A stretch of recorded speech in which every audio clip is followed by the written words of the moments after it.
মুরব্বী একটা দেখা যা ভিক্ষা করতেছে, মুরব্বীর সামনে যাইতে হইতো অসহায় লাগতেছে।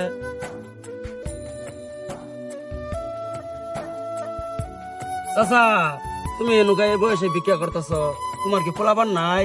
না, আমার কোনো ছেলে মেয়ে নাই। তুমি কি চক্কর দেখো না? তুমি জন্মগত অন্ধ? না, জন্মগত না, একটা অ্যাক্সিডেন্টে।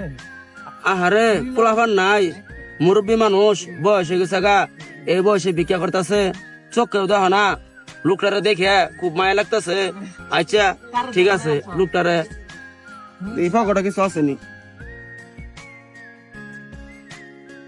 চাচা, এই যে নাও 500 টাকা তোমার দিলাম, তুমি আমার লাগে দোয়া করো। হ্যাঁ ঠিক আছে বাবা, ভালো থাকো, দোয়া করি। আচ্ছা ঠিক আছে, আমি রইলাম তাহলে। হ্যাঁ